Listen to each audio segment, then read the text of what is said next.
আসসালামু আলাইকুম।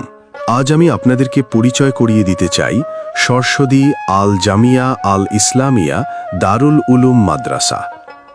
ইতিহাস ও ঐতিহ্যের পুণ্যভূমি সরস্বতীতে অবস্থিত আল জামিয়া আল ইসলামিয়া দারুল উলুম মাদ্রাসা এক অনন্য দ্বীনি শিক্ষার কেন্দ্র, যেখানে ইসলামী জ্ঞানের আলো ছড়িয়ে পড়েছে প্রজন্মের পর প্রজন্ম ধরে।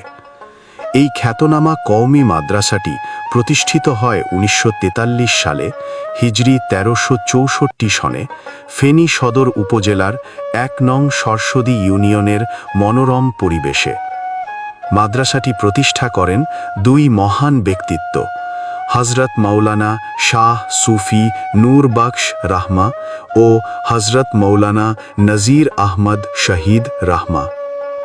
ইলমে দ্বীনের প্রচার, আহকামে খুদাওয়ান্দির প্রতিষ্ঠা এবং হক্কানি আলেম ও দায়ী তৈরির পবিত্র উদ্দেশ্য নিয়ে এই প্রতিষ্ঠানটি যাত্রা শুরু করে।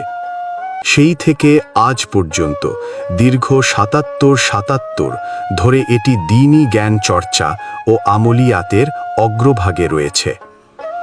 আল জামিয়া আল ইসলামিয়া দারুল উলুমকে কেন্দ্র করে সরস্বতী ও পার্শ্ববর্তী অঞ্চলে গড়ে উঠেছে অসংখ্য মসজিদ, মক্তব ও ইসলামী প্রতিষ্ঠান।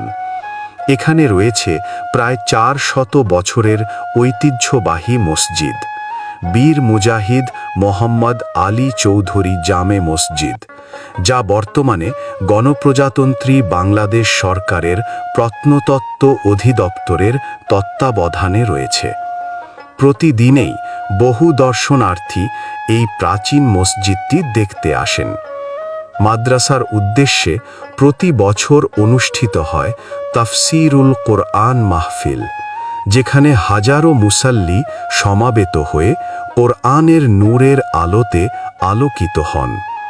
নবীজির সাল্লাল্লাহু আলাইহি ওয়াসাল্লাম এর শিক্ষার আলোতে মানুষকে ইনসানে কামেল হিসেবে গড়ে তোলার জন্য এখানে রয়েছে কয়েকটি বিশেষ বিভাগ: নূরানি বিভাগ, কেরাত বিভাগ, হিফজ বিভাগ, পূর্ণাঙ্গ কিতাব বিভাগ, ফতোয়া বিভাগ ও দাওয়াত বিভাগ।